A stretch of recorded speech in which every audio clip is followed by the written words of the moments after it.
Bismillahirrahmanirrahim. Assalamualaikum warahmatullahi wabarakatuh.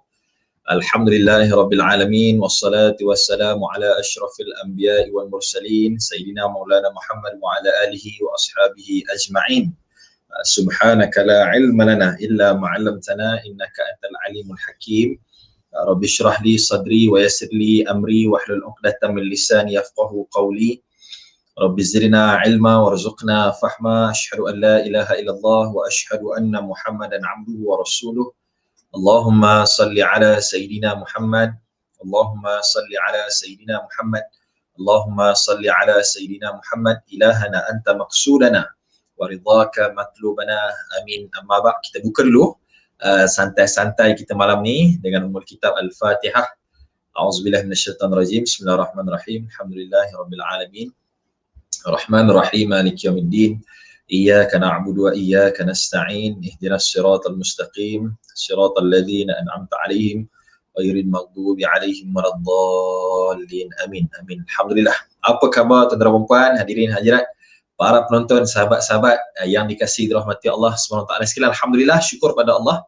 Kita bertemu lagi malam ni Pustaka Permata Ummah membawakan kepada anda satu rancangan khas yang sangat-sangat menarik, kupasan yang sangat dinanti-nantikan insya-Allah. Malam ni kita akan bawakan kepada anda semua menghuraikan satu sosok tubuh ini yang kita gelar sebagai ulama negarawan dari sisi pandang yang berbeza, dari satu sudut yang sangat menjadi kekuatan untuk tokoh ini, iaitu kita nak kenal bagaimana ayah cik seorang ikon membaca. Subhanallah. Sambil-sambil itu tuan-tuan, suka untuk saya mengajak anda semua para penonton, kita mula, marilah kita mendoakan kesihatan, kesejahteraan untuk ulama negarawan yang kita kasih ini. Subhanallah. Kita doakan mudah-mudahan yang berhormat Datuk Seri Tuan Guru Haji Abdul Hadi Awang dipelihara kesihatannya, diberikan kekuatan, dilindungi oleh Allah Subhanahu Wa Taala agar terus sihat demi ummah. Kami masih dahagakan kepimpinan ayah cik lebih mesra kita insya-Allah. Baik, sebelum kita teruskan dan sebelum kita memperkenalkan panelis kita, saya yakin orang bukan nak tengok sangat moderator ni. Orang nak tengok panel kita. Jadi sebelum kita memperkenalkan yang berada di skrin kita pada malam ini, alhamdulillah, anda boleh klik button share. Tolong share seluasnya di semua medium medsos masing-masing. Ingat, Malaysia terkenal dengan jabatan bawang dia. Jabatan netizennya. So share semua di Twitter, di Instagram, di Facebook confirm, di FB group dan sebagainya, dan WhatsApp, Telegram. Masuk semua supaya ramai lagi dapat bersama kita malam ini. Sebab malam ini malam istimewa, Pustaka Permata Ummah juga nak melancarkan pelancaran kempen membaca. InsyaAllah kita nak bina generasi kita ini insyaAllah. Jadi tanpa melengahkan masa, tuan-tuan dan puan, marilah sama-sama kita memperkenalkan kedua-dua panelis kita. Saya mempersilakan dua-dua panel kita untuk berada di skrin kita pada malam ini. Alhamdulillah. Assalamualaikum. Waalaikumsalam warahmatullahi. Alhamdulillah. Abang Syahir apa khabar? Tuan Syahir sihat? Alhamdulillah baik. Alhamdulillah, maintain je kan. Saya lah yang makin berisi ni, Tuan Syahir maintain je badannya. Subhanallah. Prof Khairul apa khabar? Alhamdulillah, sihat. Alhamdulillah. Alhamdulillah. Ni Minggu semua. apa sihat? Saya macam biasalah. Mereka kata jadi Spiderman lah, lepas-lepas positif ni. InsyaAllah. Baik, tuan-tuan dan puan hadirin dirahmati Allah, bersama kita malam ni yang pertama adalah Prof IR Dr. Hairul Azhar Abdul Rashid.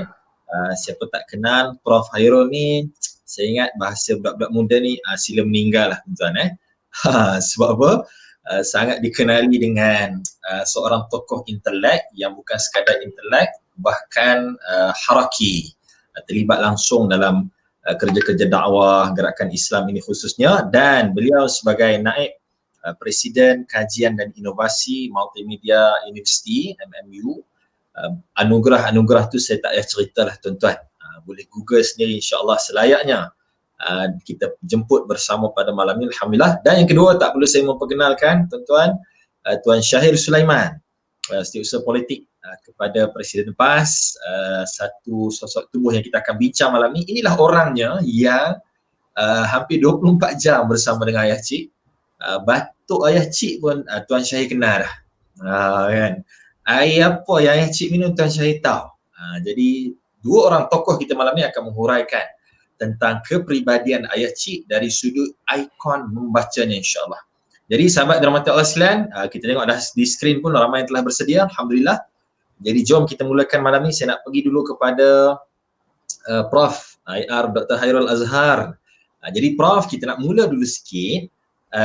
Bila sebut tentang pembacaan, membaca sebagaimana kita faham ianya adalah satu arahan awal, wahyu yang pertama, Iqra' bismi rabbikal ladzi khalaq, bacalah dengan nama Tuhan yang menciptakan. Kita juga melihat bahawa pembacaan ni sebenarnya mempengaruhi leadership kepimpinan seseorang. Saya selalu tengok tulisan Tuan Syahir khususnya, apa sahaja yang masyarakat sebut tentang Ayah Cik akan ada satu poin, bahkan banyak sebenarnya, tapi bila Tuan Syahir menulis tentang Ayah Cik pada poin berikut, iaitu betapa negarawan pemikiran Ayah Cik, betapa luasnya pembacaannya, ilmunya, Masya Allah, kita melihat, wow, ini satu tokoh yang selayaknya lah memimpin ummah. So Prof. Hairul, sejauh mana sebenarnya sikap dan disiplin pembacaan ini akan mempengaruhi kepribadian, khususnya seseorang leader ataupun pemimpin itu sendiri? Silakan bahaya Prof. Alhamdulillah. Assalamualaikum warahmatullahi wabarakatuh. Alhamdulillahirrabbilalamin wa bihi nasta'in wassalatu wassalamu ala rasulillah. Terima kasih Kak Akram, PU Akram. Terima kasih Kak Matumah sudi menjemput dalam santai-santai berbincang di atas tajuk Ayah Cik Ikon Membaca pada malam ini, ya. Dan juga tak asing lagi Tuan Syahir yang sudi juga bersama kita pada malam ni. Anak sebut pada PU Akram, anak tak payahlah, Tuan Syahir seorang okey. Tapi di atas tajuk yang diberi tadi tu, mungkin anak kupas sedikit lah. Apabila kita sebut tentang pembacaan, kepimpinan, maka yang dipimpin itu sudah semestinya sebuah peradaban, sebuah negara, sebuah tamadun. Ya. Jadi dalam cuba nak membuat sedikit persiapan ni, saya terlintas dengan satu artikel di Astro Awani yang cuba mengupas tajuk yang sebegini. Dan dalam tajuk itu dia penulis merujuk kepada sejarah. Contoh pada ketika 2000 tahun dulu pemerintah Cina membakar buku-buku yang dianggap berbau Confucius, kerana hendak menghancurkan ataupun untuk melunyaikan pengaruh ajaran Confucius. Dan kita juga tidak asing dengan riwayat bagaimana apabila kota Baghdad ditakluk oleh tentera Mongol, bagaimana buku-buku di perpustakaan agung pada ketika itu dimusnahkan, sehingga diriwayatkan sungai Tigris pada ketika itu bertukar warna, jadi warna hitam akibat daripada dakwah daripada buku-buku yang dibakar, dibuang di dalam sungai Tigris. Jadi apa yang kita faham daripada sejarah ini, kita lihat apabila hendak dihancurkan sesebuah tamadun, hendak dilunyaikan sebuah peradaban, maka antara yang dihancurkan adalah kumpulan buku-buku yang ditulis yang sudah semestinya sebelum itu membentuk pemikiran tamadun tersebut, yang membentuk pemikiran pemimpinnya. Ya, jadi bila kita sebut pasal kepimpinan ni, dia tak akan larilah daripada negara, tamadun. Ya. Jadi apabila dihancurkan buku, maka hancur musnahlah tamadun tersebut.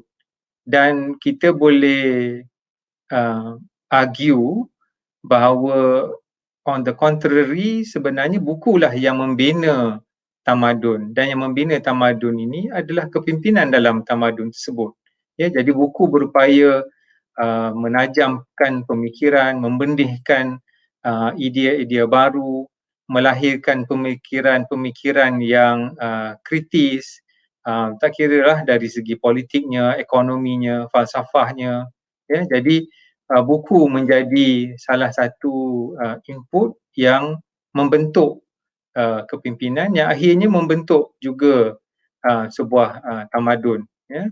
Dan seperti mana yang PU Akram sebut tadi, wahyu yang pertama turun kepada baginda Rasulullah SAW adalah dengan arahan Iqra, baca. Jadi itu menjadi satu lagi bukti yang sangat nyata bagaimana pembacaan adalah sangat penting di sisi Allah SWT, di sisi peradaban, di sisi usaha manusia untuk mencari keredaan kepada Allah SWT. Jadi saya rasa cukuplah kot, sekadar mukadimah atas soalan tersebut. InsyaAllah. Masih banyak bagi Prof. Itu permulaan kita. Orang kata apa? Panah-panah hinjin, insyaAllah. Tuan-tuan, sahabat dirahmati Allah, kalau kita boleh sebut buku ni adalah akarnya kepada kehidupan. Ilmu ni, jalan menuju ilmu adalah dengan pembacaan. Maka siap yang membaca, leader yang membaca adalah leader yang menepati ciri yang dikehendaki dalam Quran yang ditunjukkan oleh Nabi SAW. Jadi tuan-tuan, kita nak beralih pada Tuan Syahir Sulaiman kita, ataupun saya lebih mesra panggil Abang Syahir sebenarnya. Kita tahu, kami semua mengetahui Tuan Syahir sebagai seorang yang kita kata anak ayah cik lah. Bahkan kita semua anak ayah cik. Tapi orang yang rapat, orang yang menguatkan bukan sekadar perjuangan, bahkan pergerakan kehidupan ayah cik itu sendiri. So soalan kita nak tahu satu sisi bagaimana disiplin ayah cik ni. Saya ni tak masuk akal lah Tuan Syahir, tak masuk akal fikir bila ayah cik menulis, bila ayah cik membaca. So secara ringkas Tuan Syahir tolong cerita pada kami macam mana disiplin ayah cik dengan pembacaan. Silakan. Bismillahirrahmanirrahim. Assalamualaikum warahmatullahi wabarakatuh. Alhamdulillah rabbil alamin. Wassalatu wassalamu ala rasulil amin. Amma ba'd. Alhamdulillah. Terima kasih kepada PU Akram, lama tidak bersua, Prof Hairul. Biasa jumpa dalam WhatsApp, hari ni baru dapat bersua muka tapi dalam normal baharulah. Juga kepada warga kerja Pustaka Permata Ummah dan sahabat audiens yang hadir yang mengikuti secara online. Apabila ialah dengan rendah dirilah saya terima jemputan daripada pihak pustaka untuk kita berdiskusi tentang qudwah ataupun ikon membaca yang diangkat, iaitu ayah cik kita Datuk Seri Yang Berhormat Datuk Seri Tuan Guru Haji Abdul Hadi Awang. Saya mulanya memang agak keberatan lah sebab rasanya bukan orangnya lah untuk berkongsi tentang sifat ataupun kepribadian Tuan Guru sebegini, tapi saya cuba untuk ringkaskan dalam ruang yang ada ni supaya saya kira bukan untuk kita menyanjung tetapi untuk kita mengambil contoh teladan bagaimana sumber kekuatan yang ada pada jiwa Tuan Guru kita lah. Yang pertamanya satu qudwah yang ada pada ayah cik dan pimpinan-pimpinan terdahulu lah. Mereka ini terkenal dengan sifat suka membaca, suka menelaah kitab dan suka berdiskusi secara ilmiah. Kalau kita lihat ayah cik sendiri satu, sebelumnya kita dapat lihat contoh yang ditunjukkan oleh almarhum Tuan Guru Ni Abdul Aziz. Jadi Menteri Besar pun tapi sifatnya sifat membaca. Dia pejabat dalam kereta membaca kitab dan seumpamanya. Ustaz almarhum Ustaz Fadeno, saya baca buku karangan almarhum Pak Subki Latif Fadeno, dia guru, dia rakan, menyebutkan bahawa Ustaz Fadil ni punya kuat membaca sampai ke nak tidur pun masih lagi membaca. Tuan Guru Haji Harundin, Ustaz Harun Taib, Ustaz Azizan, Ustaz Bakar Cik, Ustaz San Chukri, ini nama-nama yang memang kita sedia maklum bahawa mereka ini pimpinan yang terkenal dengan sifat kuat membaca. Dan dalam konteks ayah cik sendiri, Ana biasa dengar dan itulah sifatnya ayah cik ini. Dia biasa sebut, Ana mesti membaca, Ana mesti menulis. Ana tak boleh duduk saja. Terbukti walaupun dalam keadaan kepadatan program, mesyuarat, travel, flight, even di hospital. Di hospital, cik tak boleh duduk diam. Kita terbalik. Saya kalau nak kongsi pengalaman travel dengan cik ni, bila dah check in, bila transit, kita automatik bila check in nak rehat. Tapi cik, kita tanya cik, nak kita ajaklah nak pergi minum ke, nak pergi beli apa-apa ke, tak apa, Ana nak sambung nulis. Ana nak sambung baca. Jadi itu satu macam kita orang muda ni macam kena sentap lah, sebab kita ada masa nak rehat, nak berjalan, nak minum-minum. Tapi cik ada waktu rehat, Ana nak menulis. Biasanya akan tulis artikel ataupun menyemak buku-buku baru yang akan diterbitkan lah. Dan memang sifat cik ni sentiasa membaca, sentiasa buka laptop dan menulis tanpa mengira masa, letih ataupun sakit. Dan satu, orang tanya di mana sumber kekuatan yang menyebabkan cik ni suka membaca. Saya tanya cik dan cik kata satu kelebihan buat kerja Islam ni, Allah akan bantu ingatan jadi kuat. Dan mudah jumpa jawapan apabila cari dalam kitab. Pernah cik cerita satu kisah dan baru ni pun dalam ucapan takziah pada Tun Saleh Abbas, cik sebut juga kisah ini. Satu ketika Tun Saleh Abbas datang ke rumah cik, bangkitkan satu persoalan lah. Katanya dia jumpa dalam literature bahasa Inggeris tentang doctrine of separation of power, pemisahan kuasa.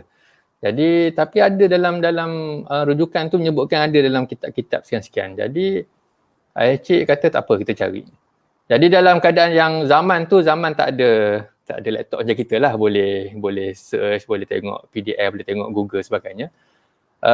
Cik buka satu kitab dan random dalam merak je ambil satu kitab dan buka secara random, jumpa exactly dalam satu bab tu dalam tafsir Ibnu Katsir, dalam ayat yang paling panjang dalam Quran, dalam ayat tentang hutang surah Al-Baqarah, dalam tu ada kisah ataupun satu kaedah tentang separation of power punya doktrin ni. Jadi cik kata macam satu kelebihan lah. Dan cik kata benda ni bukan istimewa pada dia, tapi dia yakin bahawa apabila kita buat kerja-kerja Islam ni, Allah akan bantu dan ingatan pun jadi kuat. Allah akan bantu kita punya memori lah.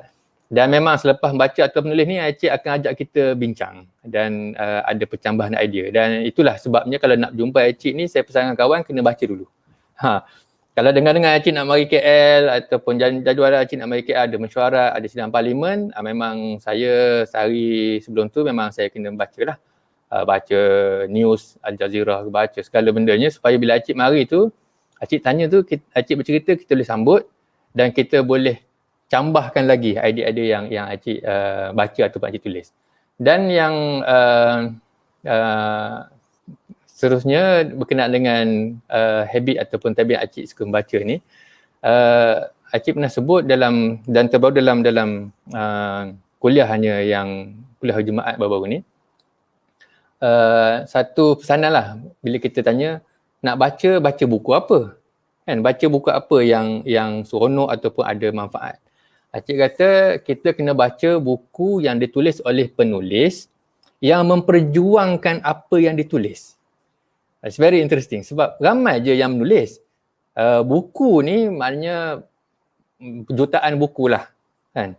Tapi buku yang ada nilai, yang ada kepuasan, yang ada manfaat yang besar ialah kita baca buku yang ditulis oleh penulis yang bukan sekadar tulis untuk dapatkan imbuhan dunia, tapi apa yang ditulis itu dia perjuangkan dan sanggup mati mempertahankan tulisannya.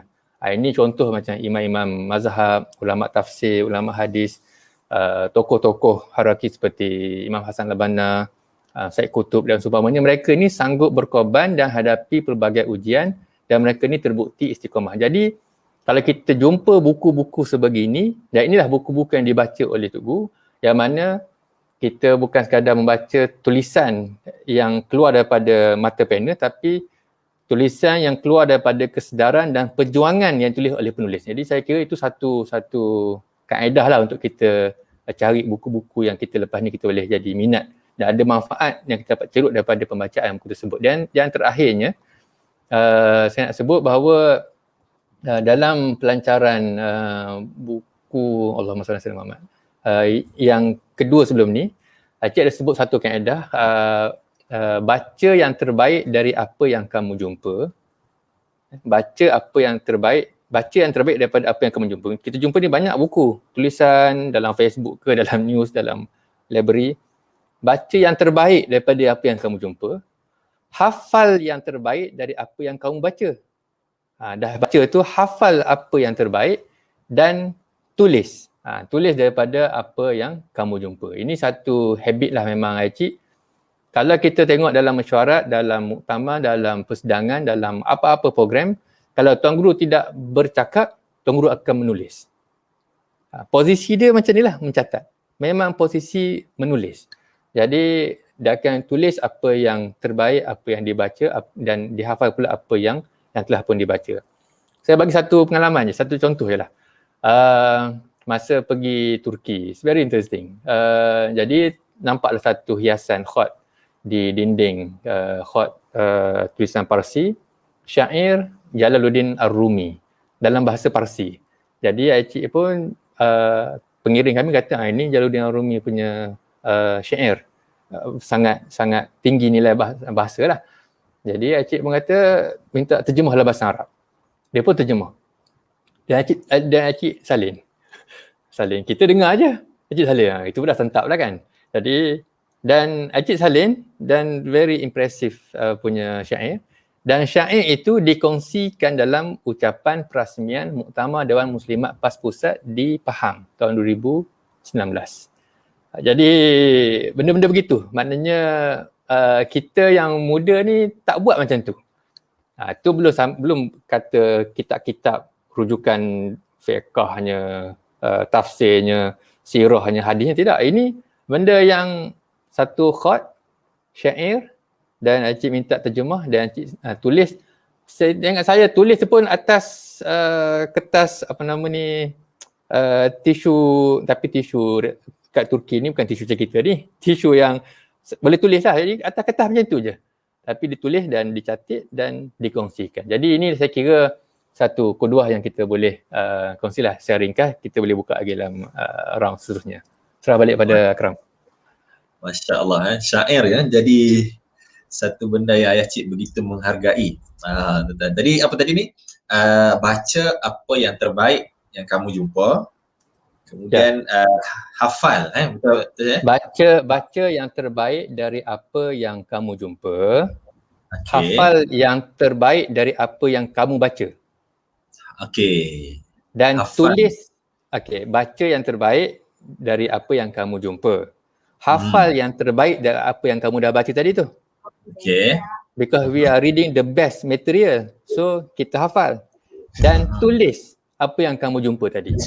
Betul. Alhamdulillah. Baik,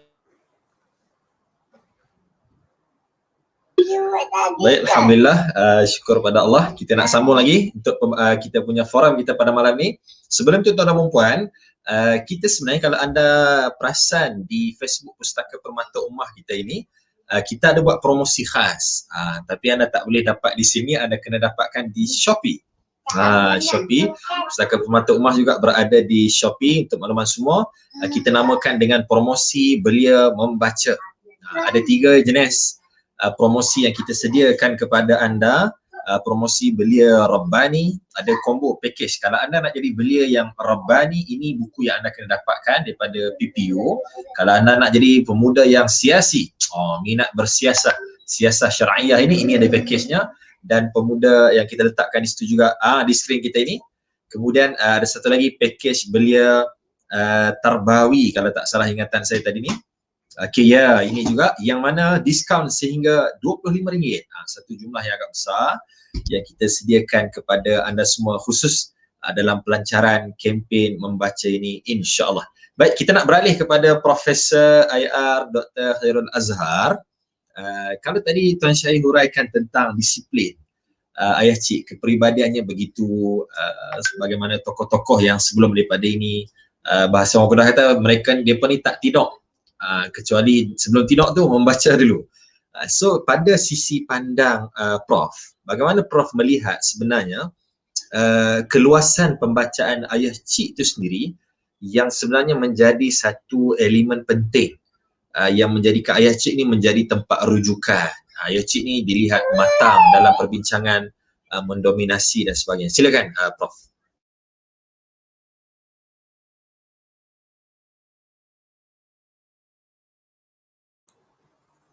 Suara Prof. Okay, terima kasih PU Akram. Bila memikirkan tentang apa yang disebut oleh PU Akram tadi, Ana teringat sekitar tahun 2015. Pada ketika itu Ana diminta untuk diamanahkan untuk menjadi pengarah Jabatan Profesional Muda JPRO di bawah Dewan Pemuda PAS Malaysia. Dan antara program awal yang kita anjurkan pada ketika itu ialah Convention Professional ataupun KPRO. Dan ucap utama pada ketika itu diminta untuk ayah cik yang menjadi keynote speaker dalam KPRO. Dan apabila kami berbincang dengan Setpol ayah cik pada ketika itu, iaitu Yang Berhormat Menteri Besar Terengganu hari ini atau nama yang kita biasa sebut Dr. Sam, berbincang dengan dia, Dr. Sam sebut untuk bahawa dia dalam perbincangan convention profesional ni gagasan kerajaan teknokrat, gagasan kerajaan teknokrat Islam yang sebelum ini tidak pernah dibawa oleh mana-mana pihak, tidak pernah disebut sebagai satu jalan keluar dalam polemik politik negara pada ketika itu. Jadi dalam pertemuan pertama, Dr. Sam kata jom kita minum, berjumpa untuk bincang. Bila berjumpa dengan Dr. Sam, kertas kerja untuk pembentangan di dalam KPRO dah siap. Maknanya pemikiran ayah cik,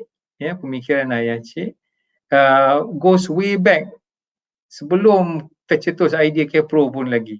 Maknanya tak ada penulisan kertas kerja itu seperti mana yang saudara atau Tuan Syahir sebut tadi. Jika tak menulis, maka sudah tentu dihafal, dipilih, dibaca, dibincangkan secara ilmiah, barulah boleh dihasilkan satu penulisan yang baik.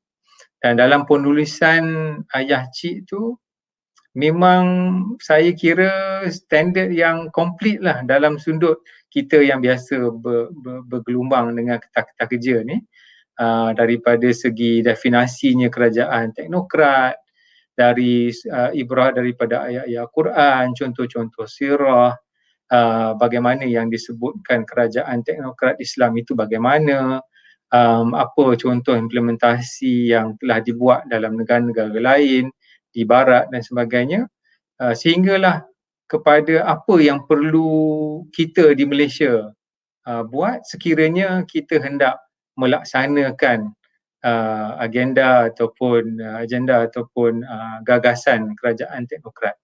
Maknanya kalau kita reflect lah, maknanya apa yang Tuan Syahir sebut tadi, kepribadian Tuan Guru yang tidak lekang daripada sentiasa membaca dan menjadi satu budaya, menjadi satu habit untuk ayah cik setelah membaca juga menulis. Jadi inilah satu pengalaman, sebab tak banyak sebenarnya pengalaman sama dengan ayah cik, tapi inilah salah satu yang memang tidak dapat anda lupakan ketika bersama-sama di dalam menganjurkan convention profesional ataupun KPRO. Ayah cik telah membawa, menengahkan idea ataupun gagasan kerajaan teknokrat yang akhirnya kita lihat pada hari ini sedikit sebanyak telah pun direalisasikan di dalam kerajaan Perikatan Nasional pada hari ini. Dan kita lihat bagaimana pemikiran tersebut bukan sahaja terhenti, maknanya bukan sahaja terhenti di takat penulisan, tapi idea itu dibawa ke tengah masyarakat, dibincangkan dan akhirnya dengan bantuan daripada Allah SWT dapat dilaksanakan. Dan Ana cukup yakin ini adalah natijah kepada keikhlasan Tuan Guru membaca, mencari ilmu, berbincang dan akhirnya dapat dijadikan satu daripada pembacaan sampailah ke satu bentuk implementation, ya, dan dapat kita raih nikmat daripada kerajaan teknokrat tersebut, ya. Jadi itulah kot, maknanya kita lihat kepribadian ikon membaca ayat ini menatijahkan sesuatu yang sangat baik khususnya dalam pimpinan beliau dalam memimpin negara pada hari ini. Wallahualam. Masya-Allah, alhamdulillah. Masih banyak Prof. Prof, kalau saya boleh minta tambahan sikit Prof. Sisi pandang orang akademik. Bagaimana dengan ayah cik ni sebenarnya? Yalah, ayah cik ni bukan PhD, ayah cik tak ada doktor, apatah lagi IR. So orang akademik ni, Prof, dalam dunia tu, macam mana mereka melihat ayah cik? Okey, baik. Kalau kita lihat pandangan ahli akademik, saya kira dia tidak ada satu pola yang clear ataupun satu pola yang tertentu yang kita boleh sabitkan pandangan ahli akademik, kerana masing-masing mungkin ada background masing-masing dan membawa satu aliran pemikiran yang berbeza-beza lah jika dibandingkan dengan apa yang ayah cik bawa. Namun demikian, saya rasa di sana ramai yang berpandangan tentang sifat kenegarawanan ayah cik sebagai seorang ahli politik yang dapat membawa ke tengah-tengah masyarakat beberapa idea, agenda dan gagasan-gagasan yang baru, yang fresh dalam kita menghadapi berbagai polemik dan masalah. Dan antara yang masih teringat, antara yang dibincangkan ini sebelum Convention Profesional 2015, pada ketika itu almarhum Prof Hazani masih berada dengan kita lagi. Kita menganjurkan satu lagi Convention Profesional Muslim yang pada ketika itu apa yang dibawa oleh ayah cik adalah antara yang disebut unity government. Unity government adalah way ahead of its time. Memang satu konsep yang untuk Malaysia adalah satu konsep yang cukup asing dalam senario politik yang begitu kepartian. Cukup tidak dapat diterima. Tapi kalau kita lihat konsep itulah yang sebenarnya didahagakan oleh negara agar kita dapat keluar daripada pelbagai polemik politik. Ini memang saya masih ingat dibincangkan di kalangan ahli akademik. Walaupun ada yang tidak bersetuju, tapi nonetheless memang diperakui ini adalah satu idea yang ahead of its time. Cumanya kebanyakan mereka memperakui much later lah, bukan pada ketika itu. Inilah sifat. Wallahualam, itulah sedikit sebanyak. Alhamdulillah, masih banyak Prof. Satu sisi pandang yang kita nak tahu sebenarnya daripada Tuan Pandan, ahli akademik sini. Alhamdulillah. Baik, sahabat dirahmati Allah sekalian, tuan-tuan dan puan-puan, macam yang disebut oleh Prof tadi, kita tak pernah terbayang, saya tak tahu, saya ni baru awal 30-an, kita tak pernah terfikir menteri ni akan ada bukan orang parti. So hari ni terbukti idea tersebut, mungkin ya kalau tak keterlaluan saya sebutkan, mungkin daripada ahli-ahli PAS sendiri, daripada pimpinan ayah cik pun ada yang mungkin menentang, ada yang timbul tanda soal, boleh jadi ya ke idea ayah cik ni? Rupanya ianya dibuktikan pada hari ini, alhamdulillah. Inilah juga disiplin daripada sebuah parti, sebenarnya ahli akan mendengar kata-kata pemimpin, insya-Allah. Baik, sahabat semua, kita nak pindah pada Tuan Syahir kita ni. Sebelum kita pergi pada Tuan Syahir, sahabat semua, saya nak tengok sikit di komen. Jom kita masuk beramai-ramai. Anda tolong tulis dengan cepat apa buku yang paling anda minat baca. Okey, silakan, go. Buku yang paling minat sekali. Boh, tajuk dia tu. Alright, silakan. Jom kita nak tengok malam ni. kita nak kempen membaca kita ni, view kita sedang meningkat naik, alhamdulillah. Masih semua yang share bersama kita, pakat-pakat kongsi. Okey, tolong masukkan di komen apa buku yang anda paling minat baca. Alright, silakan. Tu dia. Sabar, pesan sabar kot. Islam memimpin. Lagi. Ni semua geng-geng Haraki ni. Hamka tu dia. Islam demokrasi. Ada tak buku Cinta Anak Enti, ada tak? Normalisasi Israel. Dia buku tinggi-tinggi ni. Fiqh Siasah Khalifah Abu Bakar. Pesan sabar ayah cik. Pesan sabar Islam demokrasi. Pemetaan baru dunia Islam. Ni saya pun tak dapat lagi ni. Harap-harap jadi moderator ni dapatlah sampai kat rumah kan, satu buku. Menerani kepimpinan Anbiya, Masya Allah, Alhamdulillah. Okay, baik, tuan-tuan semua, saya dah makin semangat ni bila makin ramai anak-anak muda yang bersama dalam kempen kita pada malam ini. Kita nak pergi pada Tuan Syahir. Tuan Syahir, kami anak-anak muda ni, kita ada cabaran lah dengan dunia medsos ni.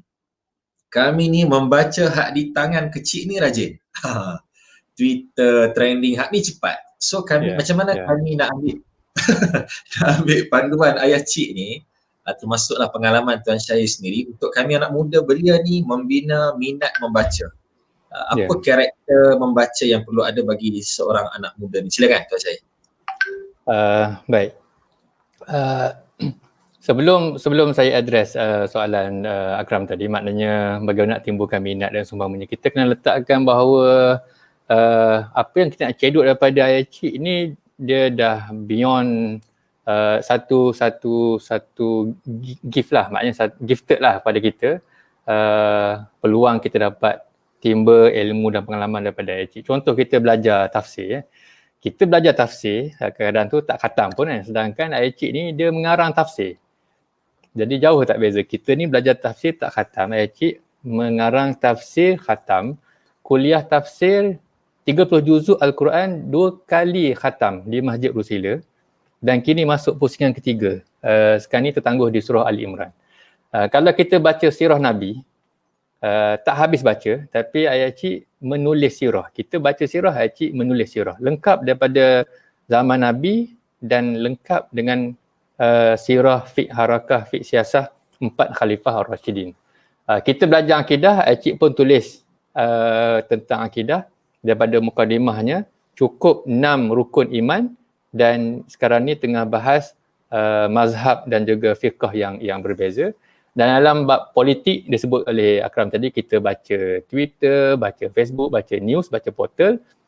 Ayah cik dia tak baca, dia mengkaji politik Islam dan Barat, malah diiktiraf sebagai newsmaker. Kita ni news reader. Kita ni ataupun pengulas lah, kalau kita baca, habis-habis baca pun kita mengulas, kita komen. Tapi ayah cik ni newsmaker, dan di peringkat antarabangsa diiktiraf sebagai peacemaker. So inilah satu anugerah lah untuk kita ambil manfaat daripada ketokohan dan keilmuan yang ada pada Tok Guru. Dalam bab bagaimana kita sebagai orang muda, sebagai pemimpin muda, saya nak kongsi ada 3 lah bagi saya. Saya lihat perspektif kepimpinan, keilmuan dan kesarjanaan yang diadun sekali. So payah nak jumpa. Kita biasa jumpa sarjana, scholars, professor, academician, ataupun kita jumpa politician. Tapi pada susuk ayah cik ni, ada 2 kualiti tu di assimilate, satu infusion lah yang sangat baik. Saya bagi 3 perspektif. Yang pertamanya, dalam tempoh kepimpinan PAS khususnya di bawah almarhum Ustaz Fadino, Mursyid Am dahulu Tuan Guru Ni Abdul Aziz, kita biasa dengar sebelum Majlis Syura buat mesyuarat ataupun AJK Pusat mesyuarat yang perlukan kepada perbahasan hukum ataupun pendirian parti, biasanya ayah cik lah yang akan ditaklifkan, yang akan diberi assignment untuk buat kajian, buat research, buat paperwork, buat kertas kerja. Dia bentangkan contoh enactment jenayah syariah, contoh ijtihad siasah atau politik semasa, tahaluf, boleh tahaluf ataupun tidak, boleh ta'awun ataupun tidak. Ini semua ni biasanya it's very interesting. Maknanya saya sebut di sini satu, yang pertama, dalam decision making yang ada di peringkat tertinggi ini, budaya research. Kita ni tak ada research, kita ada isu, ada hukum, bahas ikut ana rasa, saya rasa, orang tu kata, orang ni kata. Tapi cik timbul satu isu, satu hukum, satu masalah, tengok kitab, tengok pandangan ulama, tengok hadis, tengok tafsir, maka research based decision making ini adalah satu dimensi untuk kita contoh sebagai pemimpin muda. Yang keduanya, ini saya pernah sembang dengan Cik lah. Saya kata, Cik, saya tengok dulu buku-buku yang Cik tulis ni ada disemak oleh peers, maknanya buku fiqh harakah Ustaz Azizan, Tibyan Tafsir Ustaz Harun Taib. Maknanya dalam ni Prof tahulah, dalam dunia akademik, dalam dunia sarjana, scholarly peer review ni common. Maknanya you nak tulis, you nak publish satu artikel dalam jurnal, you nak release satu buku, biasanya profesor ni akan ada profesor lain akan review, yang akan bagi kritikan dan seumpamanya. So budaya scholarly peer review ni telah berlaku di zaman kepimpinan terdahulu, dan Cik adalah antara tokoh dalam perkara inilah. Dan yang ketiganya, nak sebut tadi tu, bagaimana nak timbulkan rasa nak cari maklumat, baca berita dan seumpamanya ni. Saya rasa satu perkara yang kita kena contohi ialah sifat yang ada pada Cik ni, is very hungry for information. Is very hungry for news and information. Kalau jumpa saya, apa berita terbaru? Di IJN 2-3 hari ni, telefon saya pagi-pagi, ada berita baru. So benda ni maknanya kita satu kualiti lah. Maknanya kita ni tak nak, kita ni lain, kita ni berlumba-lumba untuk share. Tak pasti tapi dah kongsi, tapi Cik tak ada, nak information. Dan information ni saya sebutkan sangat horizontal and sangat vertical. Maknanya satu isu, satu peristiwa tu, contoh perang di Palestin ataupun apa yang berlaku di Syria, apa berlaku di Turki, apa berlaku di US, di UK. Kalau Cik sebut satu perkara, kita baca satu berita tu, pemahaman Tuan Guru tu very deep, very vertical, dan boleh mencapah pula very horizontal punya pemakluman. Jadi ini satu budaya kepimpinan yang sangat principle based, very realistic dan sangat futuristic lah. So ini saya kira 3 perkara lah. Yang pertama tadi research based decision making. Yang keduanya perkongsian idea, scholarly peer review tadi. Dan yang ketiga adalah budaya kepimpinan yang berprinsip dan realistik dan juga futuristik lah. Jadi kalau nak tanya datang mana minat dan seumpamanya, benda tu datang daripada dalam lah. Jadi dan kita kena letak bahawa kita tidak mahu kita tertinggal maklumat dan tidak mahu tertinggal dari segi perbahasan keilmuan dan seumpamanya. Dan inilah saya kira kita sebagai anak muda ni kena pilih-pilih lah. Saya medsos ni kalau dia ada pro and con, tapi it's very toxicated lah sekarang ni. So daripada kita terjebak, terjerumus dalam benda-benda yang toksik tu, better kita cari benda yang lebih berkualiti, yang bagi positif atmosphere untuk kita punya diri sendiri, dan benda tu lebih baik bagi saya untuk kita habiskan masa membaca dan memberikan komen dalam media sosial. Wallahualam.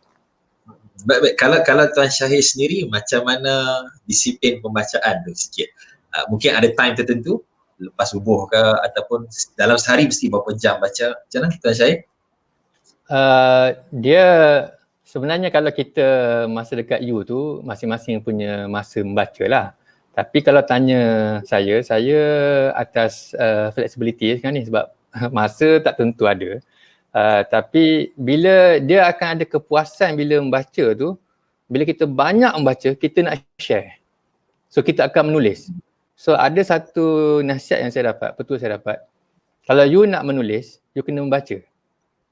So lagi banyak kita baca, datang idea untuk kita menulis. Jadi kalau kita tidak membaca, tak boleh menulis. So saya ada expectation untuk sentiasa menulis, bagi idea dan seumpamanya. So ini motivasi untuk kita work backward lah. Kalau you nak menulis, you kena baca. So you kena cari masa untuk baca supaya kamu boleh menulis. Begitu. Jadi itu bagi saya lah. Kalau nak tulis dalam Facebook, komen-komen biasa tu tak perlu baca. Dan benda tu tak ada nilai pun kan. Jadi itulah reverse engineering yang kita kena buat lah supaya apa yang kita baca tu, dan biasa orang kata you are what you eat.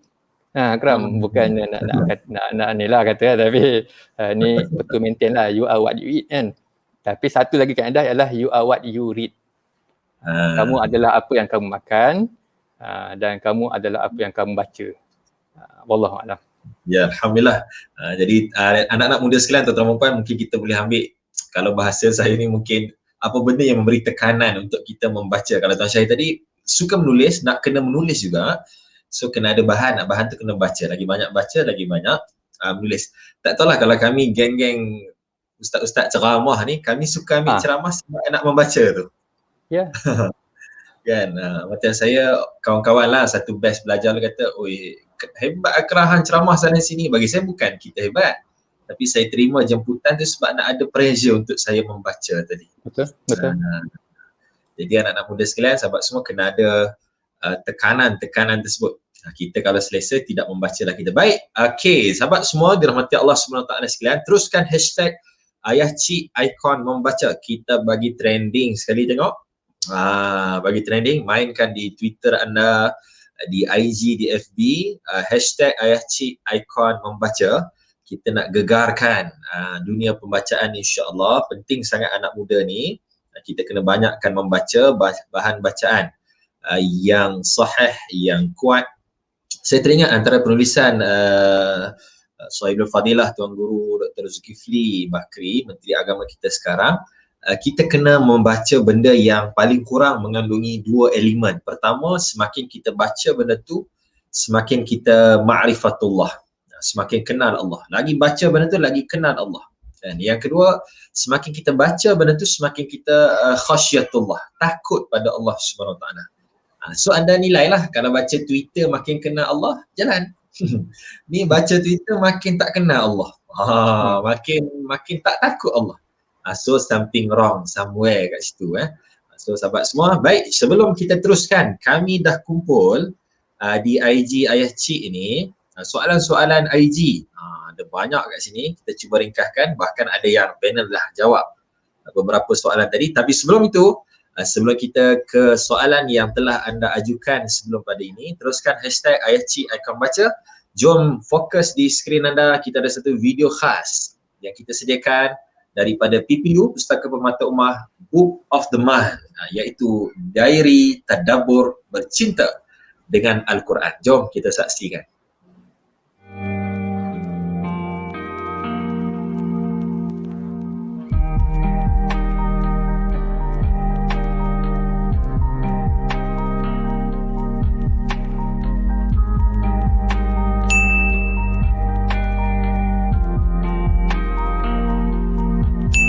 Di dalam Al-Quran, khususnya di dalam surat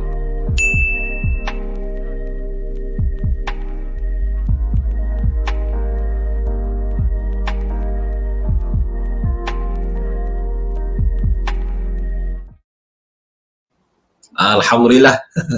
Saya ingat lagi Al-Fadhil Ustaz Nasruddin Hassan yang dipertua Yayasan Dakwah Islamiah Malaysia Yadim, bos besar saya lah sekarang, saya bertugas di Yadim. Bila beliau dapat buku Diary Tadabbur Quran ni, beliau kata pelik buku ni. Nampak macam tulisan tapi ada video. Jadi sahabat semua kena dapatkan buku ni, sebab di hujung bawah muka surat tu ada barcode untuk scan. Jadi sambil baca, pegang handphone, scan barcode tu, anda akan dengar seolah-olah Ayah Cik berbicara di hadapan anda semua, insya-Allah. Baik, jom kita nak teruskan melayan soalan-soalan yang ada di IG kita ni. Alright, antaranya soalan-soalan yang ada kat sini, untuk panel kita kira random lah, noh. Boleh pilih soalan yang minat, insya-Allah. Okey, kalau ada soalan kat sini kita tengok, antaranya kaedah membaca daripada WM Huzaifah 88. Dia tanya macam mana kaedah membaca, contoh habiskan satu-satu buku dalam sehari, beberapa buku, atau baca ikut muka surat tertentu. Okey, ni siapa nak mulakan? Prof mungkin? ataupun Tuan Syahir? Kita jawab ringkas-ringkas secara padat insya-Allah. Silakan mungkin Prof dulu ya, silakan.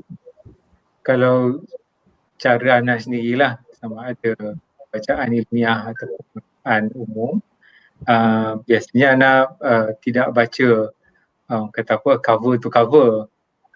Kita akan memilih mengikut biasanya sama ada kita tengok table of content, kita tengok forward yang ditulis, introduction. Daripada introduction itu biasanya kita dapat menilai kata apa content, kita dapat menilai chapter yang tertentu, bab-bab yang tertentu yang kita memang mencari jawapan dan menarik minat. Dan biasanya di situlah saya akan mula membaca dahulu. Samalah juga dengan apabila kita baca paper, jurnal dan sebagainya. Kita sudah tahu bagaimana struktur paper tersebut dan kita boleh tahu dekat mana nak dimulakan. Dan biasanya apabila minat itu terbuka, mungkin akan berbaca lah kepada bahagian-bahagian bab yang lain-lain yang berkaitan. Itulah kalau ikut cara Anastasia lah. Allah. Okey, Tuan Syahir nak tambah soalan tadi ataupun ni? Kalau satu kaedah yang kita diajar kalau kita baca ni, kita kena dobit, maknanya kita kena, dan saya memang buku saya ni tak ada buku yang saya masa belajar pun tengok buku kawan kan, buku cantik bersih je. Buku kita ni tak boleh, saya buku kena conteng. Buku memang kena garis, kena highlight, dan sama macam Prof lah, kita script reading lah, maknanya kita baca table of content, dia punya introduction and then dia punya closing, and then kita dapat overview buku tu, dan kita akan baca, saya akan lipat, saya akan garis, saya akan highlight, and then certain ayat dalam buku-buku tu ataupun mana-mana part yang saya suka, saya akan tulis pula di muka depan, di kulit. So di kulit tu saya punya daftar sendiri pula. Page 7 saya quote tulisan tu. So page 9 peristiwa macam contoh buku fiksi roh yang Acik ni, peristiwa Perang Badar, sekian muka surat, apa peristiwanya, apa yang beruhannya. So lepas ni kalau saya ambil buku tu, saya tengok saya punya register sendirilah. So itu antara cara orang tak pandai macam saya membaca lah. Ini kalau orang minta buku tu tak dapat tu. Dan buku saya dipesan oleh mak saya, memang dapat buku, tulis nama, tulis tarikh. Dan kalau memang benda tu saya daripada sekolah lagi lah. So masa sekarang ni kalau saya bagi pengisian, bagi ceramah ke, bagi kuliah, bagi usrah kan, saya akan ambil buku-buku, ni buku ni, ni, dan saya akan tengok balik lah. Ni buku saya belajar usrah waktu di matrik, waktu di UIA, tarikhnya sekian-sekian. Salah satu nama senarai kehadiran pun saya ada lagi. So benda tu dia datang feeling dia. That's why kalau kita ngaji di pondok, saya sempatlah duduk celup belajar kat pondok tu, memang dobit kitab. Maknanya kitab ni, itulah tujuan kitab tu ada dia punya indeks kat tepi tu, dia punya apa panggil apa? Yalah yang tepi lah kosong kan, supaya tepi tu dicatat. Dan kau tengok kitab-kitab tu Tugu Pondok, memang di tepi tu dicatat. Dan Tugu pun sebut almarhum ayahanda Acik juga ada habit ni. Maknanya kalau kita buka buku-buku kitab-kitab ayah kepada Tok Guru, di muka surat tu ada catatan dia. Muka surat sekian-sekian. Kadang-kadang tu di situ ada diary pula. Tarikh hari ni sekian-sekian orang ni meninggal. Tarikh ni sekian-sekian berlaku peristiwa sekian-sekian. Jadi diary pula sebenarnya. Jadi di situ satu, dan nilainya bila kita baca lepas-lepas tu lah. Kan sekarang ni bila dah tua baca ni catatan aku masa matrik dulu, ada lagi. Jadi interesting. Menarik, masya-Allah. Dia ada style tersendiri jadi tuan-tuan boleh pilih, boleh contohi insya-Allah. Okey, kita layan lagi soalan kita di IG yang telah kita kumpulkan daripada SYH_WHD. Dia macam-macam nama. Yang saya kira soalan ni agak sama dengan soalan di FB kita sekarang. Syarah Syamimi. Okey, soalan dia kata tentang bagaimana mahu membangkitkan semangat belia membaca buku ilmiah, makna buku-buku berat. Saya pernah dengar dulu kalau kita mula dengan buku-buku ringan, buku-buku nipis. Tapi 10 tahun dah duduk nipis je buku tu. Bila kita nak boleh lompat ke buku-buku berat, buku ilmiah ni. Ini mungkin sila Prof mula dulu sekali lagi. Kalau pengalaman Ana sendirilah, biasanya kita mulakan dengan bidang ataupun topik yang kita minat. Biasanya bila kita minat, motivasi itu lebih tinggi untuk kita mendalami, mencari maklumat, memahami dengan lebih mendalam lagi. Jadi mungkin sebagai salah satu usaha menanam minat membaca ni, kita perlu bertanya pada diri kita sendiri apa topik atau bidang ataupun perkara yang kita minat dan hendak ada motivasi untuk mendalami. Jadi Ana kira kalau kita boleh jawab soalan begitu, maka akan terjadi, akan terbitlah satu motivation untuk kita membaca dengan mendalam, especially dengan topik yang kita minat tadi. Dan mudah-mudahan dengan topik yang kita mulakan tadi itu akan bercambah, akan berjangkit kepada topik-topik lain, maka akan bercambahlah buku-buku lain yang kita turut membaca. Wallahualam. So mula dengan kita minat dulu Okay. Kalau Tuan Syahir macam mana? Masalah kita nak minat pun tak pergi. Okay, saya dulu bukannya suka membaca lah, tapi saya datang minat tu masa first year di UIA. Saya baca buku biografi. Buku biografi tentang Tun Daim. Saya ingat lagi, Daim yang Diam. Dan dari situ saya mula minat baca biografi. Saya ada full collection of biografi lah daripada Tun Mahathir, semualah pimpinan Islam, pimpinan gerakan Islam, pimpinan negara, yang sekular ke, yang semua ada dalam dan luar negara. Lim Gotong, My Story, Lim Gotong pun saya ada tentang, maknanya dari situ orang katalah dari situ kita akan ada minat untuk terus membaca. Yang keduanya dalam dunia moden sekarang ni, memang our first reference, point of reference memang Google. Keduanya Wikipedia. So you spend time baca Wikipedia. Kalau baca news, BBC ataupun Jazeera.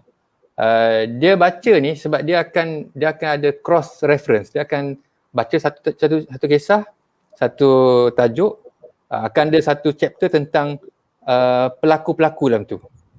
Akan ada satu chapter yang pula tentang peristiwa-peristiwa tersebut. Akan ada background. So we keep on reading and further reading. Jadi kita akan tahu satu isu, satu peristiwa tentang, contohlah tentang pembebasan Al-Quds ataupun peristiwa bagaimana tertubuh negara haram Israel kan baru-baru ni. Saya baca, saya dapat banyak benda baru. Jadi benda ni saya kira, dan dari situ akan ada further reading, dan kita boleh beli buku lah. Tu adik-adik saya pun, saya bagi tahu dia orang buka Shopee, beli Lazada kan beli barang-barang lain kan. Saya dia dulu beli buku kan. Jadi orang tu pelik beli buku kat Shopee. Jadi daripada kita baca yang tidak baca dan kita akan datang minat untuk terus membaca. Jadi kita kena mula dengan benda yang macam Prof kata dia lah. Kalau saya baca biografi dan juga baca Wikipedia, from there Wikipedia tu memang boleh mabuk lah istilahnya. kalau baca betul-betul memang Wikipedia, BBC, Jazeera, kalau baca dia akan ada cross reference. Itu beza portal dalam negara dan luar negara. Kalau kita baca portal berita dalam negara ni, ada plain berita saja. Dia tak ada tentang bila peristiwa ni berlaku, tentang Tun ni siapa? Berapa lama jadi Perdana Menteri? Tak ada. Tapi kalau kita baca BBC, Jazeera atau BBC, CNN dan sebagainya, nama-nama tu pula ada satu baca tu tentang pemerintahan dia, tentang siapa keluarga dia, siapa isteri. Jadi kita akan tahu lebih tentang satu isu. Wallahualam. Alhamdulillah, menarik. Okey, baik, kita nak layan lagi soalan kita. Jadi sebelum kita teruskan, sahabat semua di Facebook juga boleh terus bertanya. Boleh ajukan di komen kita ni, insyaAllah. Soalan-soalan insyaAllah boleh dimeriahkan lagi. Kita nak layan lagi soalan yang telah terkumpul di IG kita ni oleh ABD Abdul_Wafi. Dia pernah tanya, apakah tips untuk berada dalam lapangan menulis? Apakah persediaan sebelum menulis? Ini dah terjemahan kepada kita baca tadi ni. So kalau Tuan Syarif pernah sentuh sikit tadi, Prof juga ada sentuh sikit tadi tentang pembacaan penulisan. Mungkin kita boleh pergi lebih detail sikit macam mana sebelum kita menulis ni. Apa yang kita nak kena buat preparation dengan pembacaan ni. Silakan mungkin mula dengan Prof. Dalam dunia penulisan, khususnya dalam dunia akademia lah motivasi kita menulis adalah untuk menyampaikan satu penemuan baru, strictly dalam dunia akademia. Dan penemuan-penemuan baru ini kalau dalam konteks sains dan teknologi, kebiasaannya adalah terbit daripada pemerhatian, terbit daripada uji kaji yang dilakukan, yang bermula daripada pembacaan sebenarnya. Daripada pembacaan kita melihat apa yang saintis lain telah lakukan, apa yang akademia lain telah kaji, dan mereka juga menulis. Dan dunia ilmiah ataupun dunia akademia yang ada pada hari ini, tidak kiralah sains dan teknologi ataupun sains sosial, sebenarnya terbina di atas blok penemuan-penemuan, pendapat-pendapat yang terbina daripada penemuan yang terlebih dahulu. Dan apabila terkumpul ni, maka akhirnya terbitlah buku teks yang ada pada hari ini.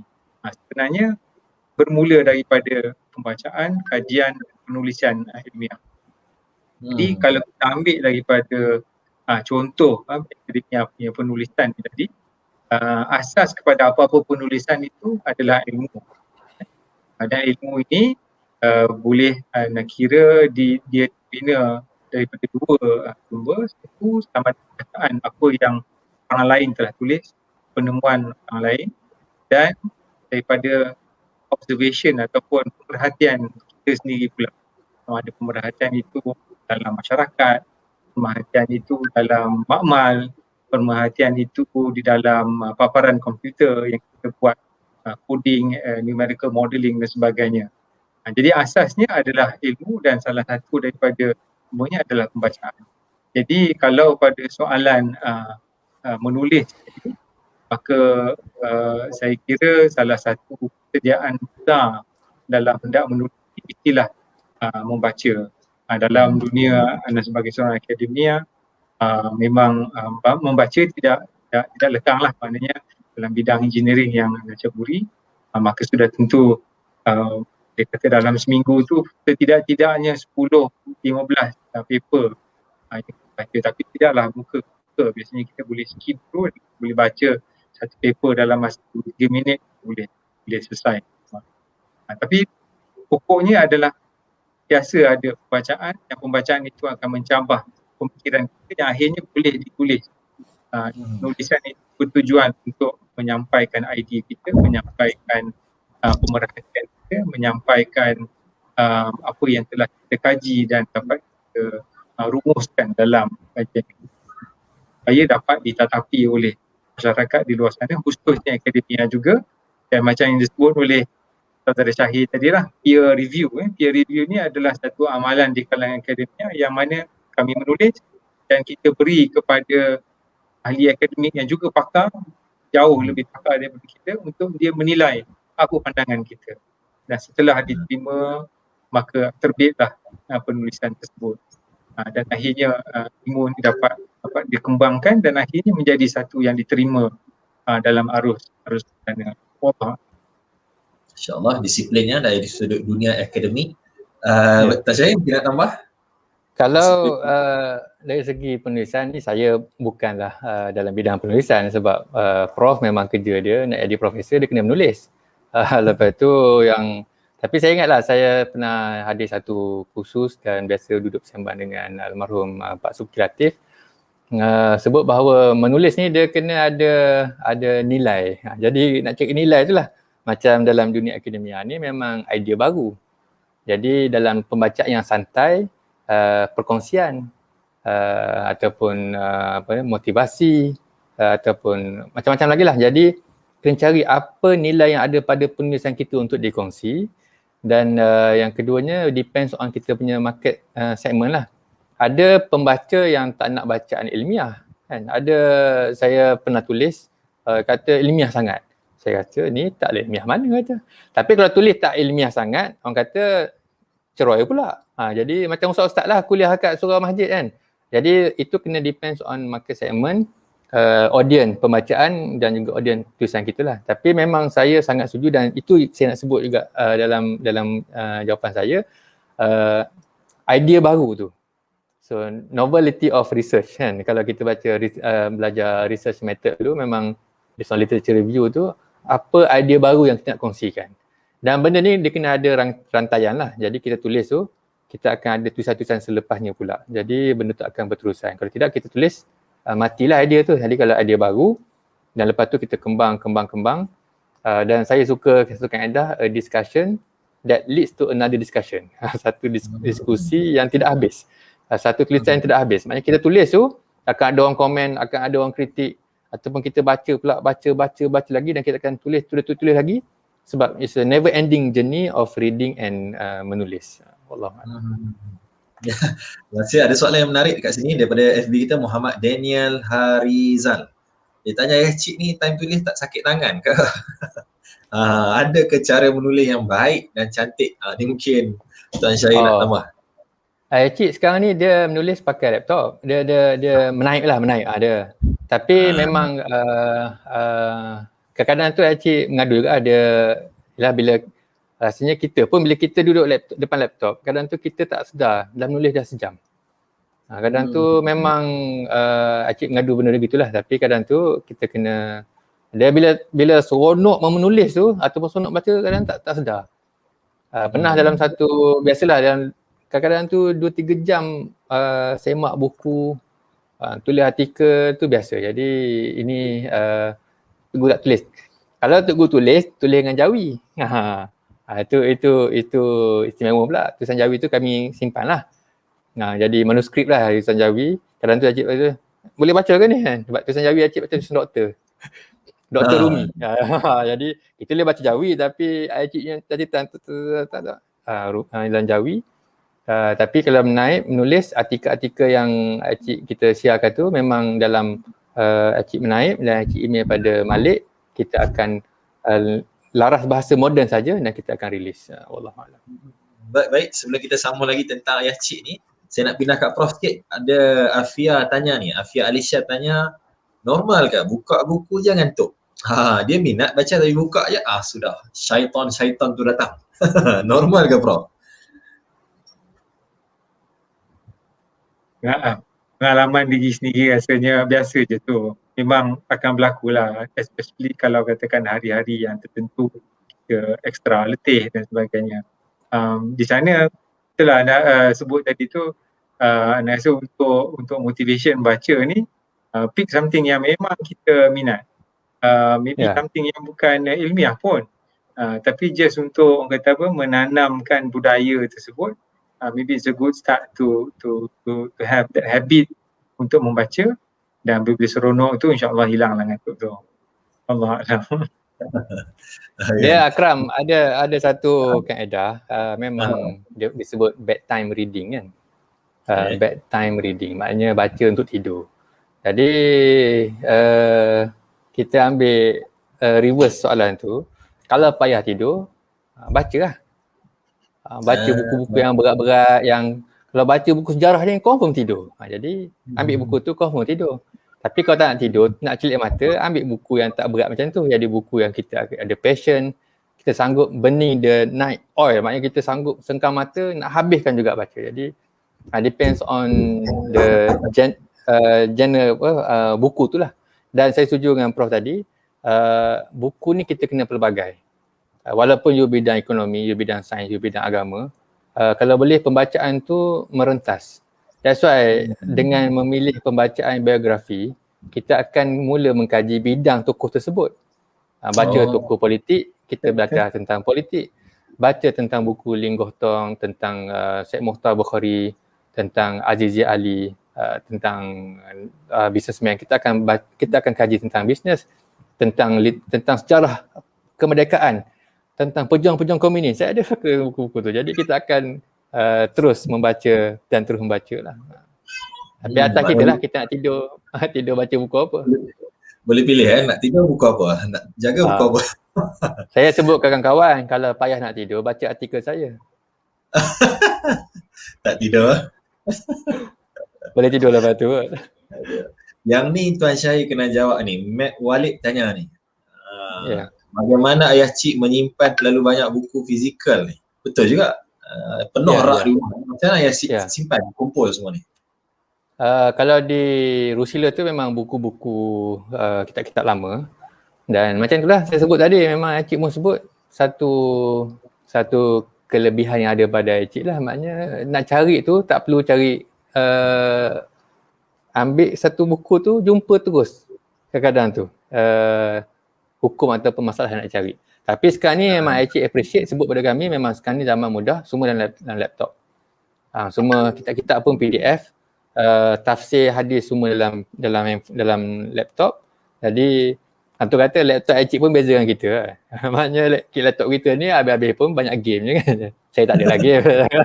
Jadi ada Cik dalam laptop tu memang kitab lah, register kitab. Jadi Cik sekarang ni lebih kepada elektronik lah. Dia jarang buka.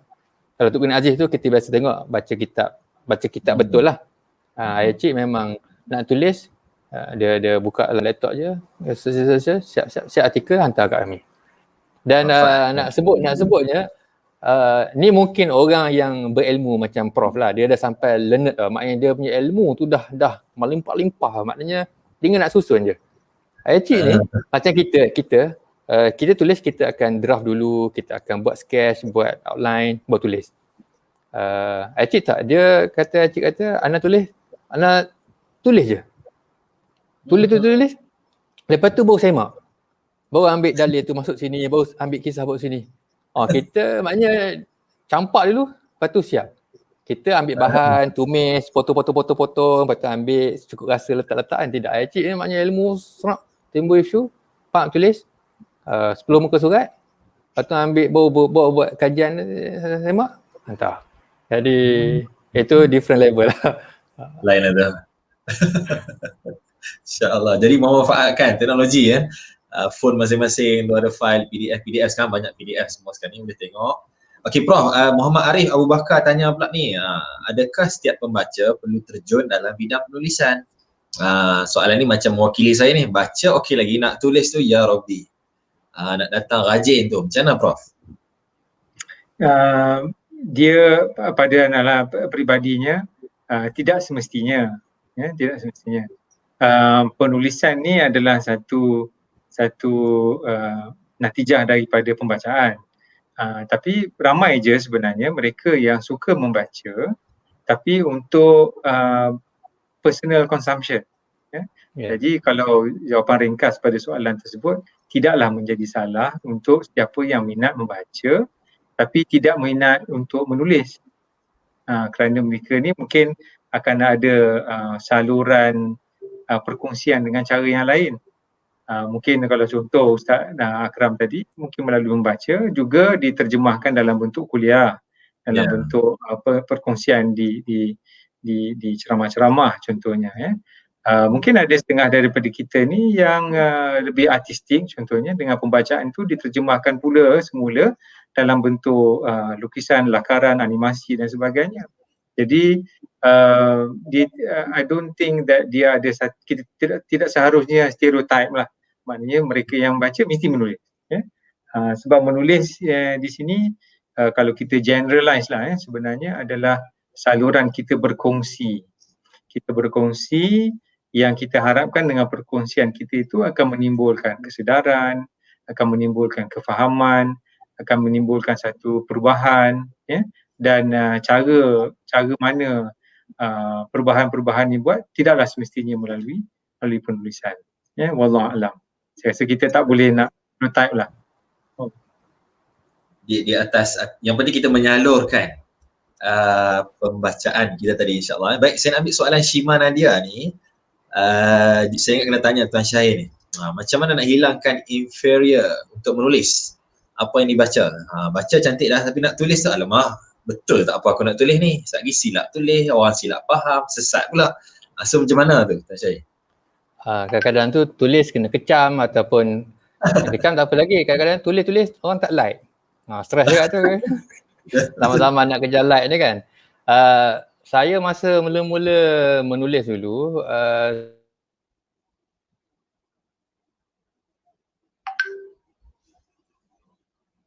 okey ke tu? Sangkut kita ni. Prof, okey kan? ada call in tadi. Okey.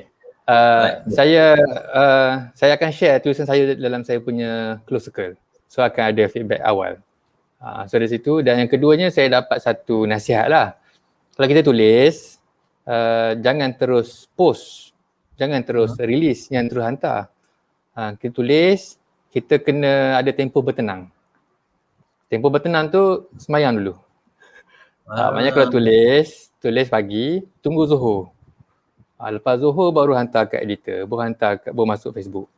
Baru hantar dekat publisher semuanya lah. Maknanya ada tempoh bertenang. Jadi kita akan ada second thought, third thought, ataupun kadang tu tak payah ditulis dan seumpamanya lah. Jadi itu 2-3 benda yang saya buat lah, Wallahualam. Tujuannya apa kita nak menilai balik yang kita tulis tu sebelum kita publish? Kadang-kadang tu dia dak mayari buka ila malayari buka. Kadang tu kita tulis tu kita ada rasa tak yakin dah. Tulis ni macam tak betul, tulis ni kena kecam nanti. Kalau kita rasa tak kuat tu tahanlah. Tu kata jangan terus. Jadi kita tunggu, tanya kawan dulu, share kat kawan kita, share dekat nakib kita ke, ataupun the best is lepas semayang lah. Kalau tulis malam-malam tengah stres, tengah frust ke, tengah pening, tengah marah kan, tulis lah Facebook, tulisan marah lah. Tapi tunggu subuh, esok pagi, lepas sarapan, siap apa semua. Mungkin kita pun dah rational, bahasa pun tukar balik lah ni. Sekarang boleh edit, boleh delete dan seumpamanya. Gitulah. Alhamdulillah. Lain macam di komen kita ni ada yang mendesak saya ni, dia kata tolong tanya soalan tu. Okey, kejap lagi kita masuk. Saya nak pergi dekat Prof dulu sebab soalan ni Ayah Cik. Bila Ayah Cik ni dia kena Tuan Syahir lah. Prof, saya terlintas soalan ni Prof. Katalah saya ni malas membaca tapi saya suka tengok video. YouTube saya suka klik, saya dengar, saya boleh duduk 1 jam tengok YouTube kuliah tu. And Facebook semua, dan saya ingat soalan saya ni mewakili kebanyakan anak muda juga. Dia something wrong tak Prof? Dia masalah tak dengan, ke memang kena baca juga tulisan? Ke macam mana Prof? Seperti mana Ana sebut tadi bahawa kita tak sepatutnya stereotype siapa membaca mesti menulis. Maka sebenarnya kita perlu akui bahawa setiap daripada kita ni dia ada natural inclination masing-masing. Khususnya dalam cara mereka membelajar. Ada yang auditory, ada yang lebih mendengar. Ada yang memang sifat dia membaca sambil mendengar. Ada yang mendengar sahaja, maknanya mungkin video, mungkin audio. Dan ini dapat kita deny bahawa sebenarnya memang antara kita ni dia tidak semua orang ada inclination yang sama, dan efficiency, effectiveness kita belajar dan menimba ilmu itu juga berbeza. Mereka ada yang lebih efisien dengan mendengar video, dengan kuliah, tadah kitab, talaki dan sebagainya, dan ada yang lebih kepada membaca. Namun begitu, kaedah membaca tadi ada kelebihan dia yang tertentu. Memang sudah dikaji. Of course dia ada kelebihan dari sudut orang kata apa, sel-sel otak berhubung tu kan, berbanding dengan kalau kita melihat video atau mendengar kuliah. Dia complement each other sebenarnya. Jadi kalau jawapan kepada soalan tadi yang pada pandangan Ana lah, dia tidak menjadi salah sebenarnya untuk antara kita ni yang merasakan dia tak ada strong inclination untuk membaca. Tapi a good combination would be suitable. Nonetheless, kita tak boleh nak deny inclination setengah orang yang nature-nya lebih auditory ataupun lebih visual. Dan ini memang kehebatan Allah SWT menjadi mencipta kita ni dengan kelebihan yang tertentu. Allah Alam. Ya, Tuan Syahid macam nak tambah? Kalau yelah, tak semua betul, tak semua boleh membaca dan ada minat baca dan boleh mencerap maklumat dengan membaca. Jadi now sekarang ni kita dah ada, yelah, selain Wikipedia, selain portal, kita ada YouTube. I mean YouTube ni dokumentari lah. Semua orang kalau kat rumah tengok HBO, tengok movie, tengok sport kan. Saya tak adalah benda-benda itu. Memang kalau ni Discovery Channel, National Geographic lah, memang boring lah orang kata. Tapi seronok sebab dapat maklumat, dapat discover new things, benda-benda baru. Jadi benda tu satu kaedah yang kalau tak boleh membaca teks, tengok dokumentari lah. Tapi boring lah. Ya. Baik, Alhamdulillah. Jadi saya rasa ada kekuatan lah untuk meneruskan minat saya dalam visual ni. Saya ni kalau baca, ya Allah, saya memang sudah. Kecuali ada kuliah, ada ceramah, yes. Sehari pagi sampai petang boleh spend membaca sebab nak ceramah malam tu kan. Baik, okey, saya nak... Kalau boleh tambah sikit je, memang ada kajian yang menunjukkan combination antara pembacaan dan orang kata apa, stimulation visual ni juga membantu pemahaman dan efisiensi untuk kita mengambil ilmu-ilmu tadi tu. Contoh dalam buku-buku yang Pustaka Permata Ummah cuba lancarkan, ada juga elemen QR code yang mana lepas tu kita link kepada kuliah. Ini dunia kata apa, hypermedia ataupun multimedia yang ada pada hari ini. Semuanya dibuat untuk meraihkan kehebatan masing-masing. Allah Alam. Ya, betul. Saya kalau driving, Prof, Wan Syahid, kalau saya akan pasang video ayah cik ataupun ceramah Ustaz Wadi Anwar ke, yang saya dengar tu lagi saya ingat. Ya. Berbanding saya baca buku ayah cik tu, saya kena 5-6 kali baru ingat. Tapi kalau dengar tu insya-Allah. Jadi sampai kat sini boleh share cita rasa yang sama, kita kena teruskan minat tersebut insya-Allah. Baik. Saya nak menunaikan hasrat Afia Alisha ni lagi menangis tak tidur dia malam ni. Dia tanya tadi macam mana ayah cik boleh ingat fakta? Ayah cik ni hafal ke macam mana? Saya ingat dah sebut tadi, tapi Abang Syahid boleh ulang sikit. Ada memang dalam bab ingat fakta, ingat sejarah, ingat nama, ingat angka ni memang saya rasa gifted lah memang. Memang kita kalau dengar cik cakap pasal nama, pasal tokoh, pasal tahun, pasal angka, dia macam, contoh macam paling simple, tahun sekian-sekian, berapa ramai esko pas sekian-sekian, namanya sekian-sekian. Saya kata Malik, hot zaman sekarang ni, berapa orang esko pas di Kelantan, apa namanya, apa bidang, kita tak tahu. Tapi Acik, saya rasa benda tu gifted dan kadang-kadang tu benda tu datang dengan penulisan. Kita akan ingat benda yang kita tulis tau. Jadi kalau kita pernah tulis, kita akan ingat. So mungkin satu kaedah lah selain gifted memory yang Allah beri pada sekian orang tu. Tapi yang keduanya kita tulis. Macam kita pun kalau kita tulis sesuatu dan lepas tu kita jumpa ataupun tak jumpa pun, tapi kita dah tulis benda tu, insyaAllah kita lebih ingat daripada apa yang kita baca, kita dengar. Jadi itu mungkin kaedah-kaedah yang boleh meningkatkan ingatan kita lah. Allah. Baik. Tuan Syahid kena raih sikit ni, saya pun nak tahu tokoh yang mempengaruhi pemikiran ayah cik ni. Siapa antara tokoh yang mempengaruhi pemikiran dan penulisan ayah cik? Ana tak pernah tanya. Jadi tak kena tanya ayah cik ni lah. Tak wani pandai-pandai. Betul. Cuma yang kaedahnya ayah cik kata baca tulisan yang ditulis oleh penulis yang memperjuangkan apa yang ditulis. Jadi tafsir-tafsir, ulama-ulama tafsir, ulama-ulama hadis, buku-buku yang ditulis tu, kalau orang ulama tu mempertahankan sanggup mati, dan itulah saya kira dorongan yang kuat kepada Acik untuk membaca dan mentelaah kitab-kitab tersebut lah.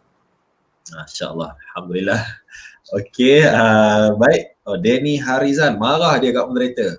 Dia kata, Abang Pi Akram, soalan saya pada awal tak dijawab. Dah dijawab sebenarnya. Ada tadi Tuan Syahid dah sebut, ayah cik tak sakit tangan sebab banyak menuliskan dengan laptop. Laptop dan manfaat teknologi, buku-buku juga dah berada di laptop sebenarnya. So Denny kena buka laptop pula. Jangan tulis tangan dah. InsyaAllah.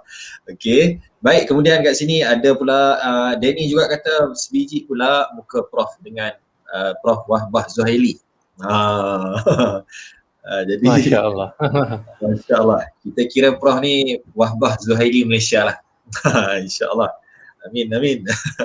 Okey, baik. Alhamdulillah sahabat dirahmati Allah SWT sekalian. Kalau ikutkan soalan yang masuk ni bertalu-talu banyak, saya kira satu kejayaan pelancaran kempen membaca kita malam ni, Alhamdulillah.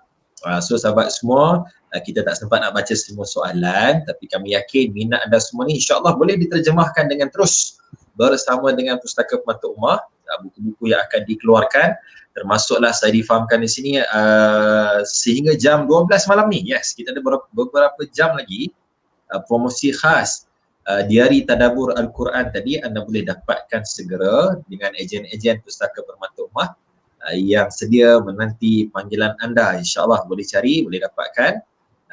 InsyaAllah. Baik, jadi mengakhirilah pertemuan kita pada malam ini. Kita nak ucap terima kasih banyak pada tuan-tuan dan puan, sahabat semua yang bersama malam ni. Sekali lagi teruskan dengan hashtag Ayah Cik Ikon Membaca. Tapi jangan hashtag saja, kita pun kena start membaca juga. Kan? Hobi saya membeli, baca tu jadi nombor 2. Kali ni saya kena jadikan nombor 1 jugalah. Membaca tu insyaAllah. Saya juga dah dapatkan pendrive yang diukir tu, ulama negarawan Ayah Cik. Ada ratusan, 124 kot ceramah-ceramah Ayah Cik. Tuan-tuan boleh dapatkan. Bagi siapa yang macam saya lebih suka mendengar daripada membaca, boleh tengok semua insyaAllah. Kemudian juga sahabat semua, kita ada pertandingan gambar kreatif. Sempena pelancaran kempen ni. Okey, tolong note, dengar elok. Kita lancarkan pertandingan gambar kreatif. Bagaimana cara nak menyertai? Pertama, ambil gambar bersama mana-mana buku Ayah Cik dengan gaya yang paling kreatif. Pastikan patuh syariah. Jangan ambil dalam toilet pula. Jangan buat pasal. Patuh syariah, gambar yang paling kreatif dengan mana-mana buku Ayah Cik. Okey, pastikan jaga SOP, jaga MKN punya ketetapan. Okey, kemudian yang kedua, muat naik gambar dengan caption yang menarik. Tolong post gambar tersebut dengan caption yang menarik, copywriting yang mantap. Dan jangan lupa pastikan anda tag Pustaka Permata Ummah dan hashtag Ayah Cik Ikon Membaca. Okey, 3 benda tadi. Saya ulang, ambil gambar bersama mana-mana buku Ayah Cik dengan gaya yang paling kreatif. Yang kedua, pastikan anda post, muat naik gambar tersebut dengan caption yang menarik. Tak kira lah di FB, di IG, di Twitter dan sebagainya, di TikTok. Okey. Kemudian tag Pustaka Permata Ummah dan hashtag Ayah Cik Ikon Membaca. Hadiah menarik menanti anda semua iaitu set buku Pustaka Permata Ummah bernilai RM200. Masya-Allah. Okey, dengan musim-musim PKP ni sangat sesuai buku PPU ini menemani kehidupan lockdown anda semua insya-Allah. Jadi saya ucap terima kasih banyak. Terima kasih juga Tuan Syahir Sulaiman. Terima kasih Prof Khairul atas perkongsian pada malam ini. Saya ingat tak cukup lah, tak puas pertemuan kita ni. InsyaAllah kita akan bertemu lagi. Rabiatul Adawiyah, di mana nak dapat buku tadabbur? Sekejap lagi anda boleh layari FB PPU, ada segala maklumat di sana insyaAllah. So sahabat semua, minta maaf salah dan silap, terkasar bahasa, kekurangan, santai-santai kita malam ni. Jadi kami akhiri pertemuan kita dengan satu video tips menarik daripada Ayah Cik sendiri sempena simbol pelancaran kempen membaca kita ini insyaAllah. Jom kita saksikan.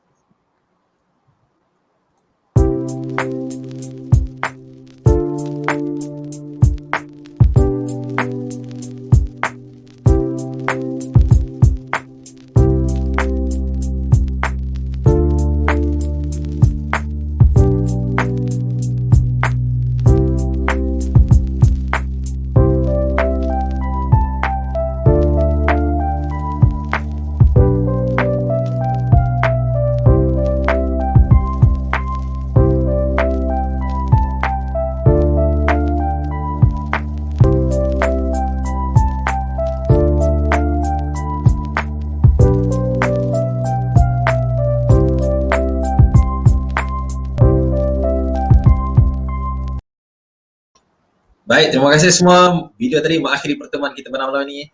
Jumpa lagi insya-Allah, teruskan bersama Pustaka Pemata Ummah. Jom jadi belia anak muda yang membaca. Wallahu alam. Assalamualaikum warahmatullahi wabarakatuh. Assalamualaikum warahmatullahi